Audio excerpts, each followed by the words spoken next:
आज हम एक कहानी सुनेंगे एक ऐसे कमाल के वैज्ञानिक की जिनके सिर्फ एक आइडिया ने हमारी पूरी दुनिया को हमेशा हमेशा के लिए बदल कर रख दिया। तो चलिए शुरू करते हैं ये दिलचस्प सफर। ये लाइनें सिर्फ कुछ शब्द नहीं हैं।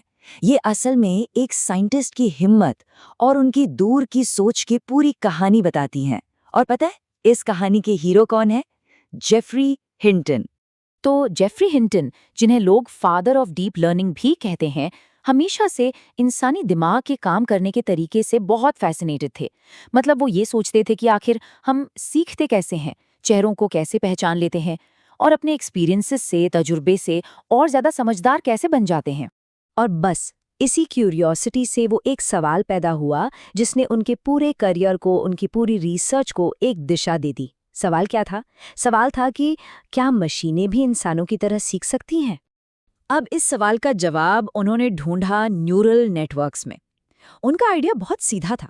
वो मानते थे कि अगर हम किसी तरह कंप्यूटर को हमारे दिमाग की तरह काम करना सिखा दें, उसकी नकल करना सिखा दें, तो फिर हम उन्हें पैटर्न पहचानना और अपने अनुभवों से सीखना भी सिखा सकते हैं।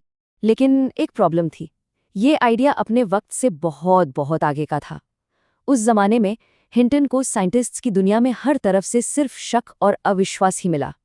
देखिए, हिंटन का विजन तो एकदम क्लियर था। वो कहते थे कि मशीनें डेटा से पैटर्न सीख सकती हैं, ठीक वैसे ही जैसे हमारा दिमाग सीखता है। पर उस समय के ज्यादातर एक्सपर्ट्स को ये बस एक कोरी कल्पना लगती थी। उनका कहना था, अरे कंप्यूटर इतने पावरफुल है ही नहीं, ये आइडिया तो प्रैक्टिकली नामुमकिन है। लेकिन सोचिए, इतनी बड़ी चुनौतियों और चारों तरफ से उठते सवालों के बावजूद जेफरी ने हार नहीं मानी। उनका अपने आइडिया पर जो विश्वास था ना, वो एकदम पक्का था और उन्होंने अपना काम पूरी लगन से जारी रखा। और अब कहानी में एक दिलचस्प मोड़ आता है। सालों का सब्र और चुपचाप की गई मेहनत आखिरकार रंग लाने वाली थी और एक बहुत बड़ी कामयाबी में बदलने वाली थी।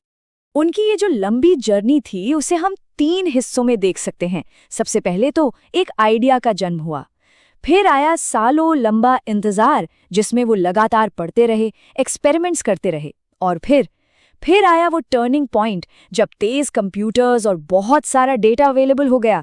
टेक्नोलॉजी ने आखिर उनके आइडिया का साथ दे ही दिया। और बस वही वो पल था। अचानक से जो आइडियाज दशकों से लोगों को ख्वाब लगते थे, वो हकीकत में बदल गए और बड़े पैमाने पर काम करने लगे। उनकी सालों की मेहनत वाकई रंग ले आई थी। तो सवाल ये उठता है कि उनके इस रेवोल्यूशनरी काम का आज हमारी दुनिया पर क्या असर है? सच कहूं तो हिंटन की रिसर्च आज हमारे चारों तरफ जो टेक्नोलॉजी है, उसकी बुनियाद बन चुकी है। आज हम अपनी डेली लाइफ में जिन वॉइस असिस्टेंट से बात करते हैं या जो इमेज रिकग्निशन सॉफ्टवेयर हमारे चेहरों को पहचान लेता है, वो ऐप्स जो एक झटके में किसी भी भाषा को ट्रांसलेट कर देते हैं, और तो और सेल्फ ड्राइविंग कारें भी, ये सब कुछ उसी डीप लर्निंग का नतीजा है जिसकी नींव जेफरी हिंटन ने रखी थी। तो इस पूरी कहानी से हमें सीखने को क्या मिलता है? इसका सार छिपा है विश्वास की ताकत में। जेफरी हिंटन की कामयाबी हमें एक बहुत जरूरी बात सिखाती है। वो ये कि अगर कोई आइडिया अच्छा है, लोगों की मदद करने वाला है और उस पर अटूट विश्वास किया जाए, तो वो पूरी दुनिया को बदल सकता है। मतलब सबक एकदम साफ है। अपने आइडियाज पर यकीन रखिए, भले ही दुनिया उन पर शक करे। कभी भी दूसरों के शक को अपने यकीन पर हावी मत होने दीजिए। एक बात हमेशा याद रखनी चाहिए, नए आइडियाज को हकीकत बनने में वक्त, सब्र और हिम्मत तीनों चीजें लगती हैं। लेकिन अगर उन पर सच्चा यकीन होना, तो वो आने वाले कल को एक नई शक्ल दे सकते हैं।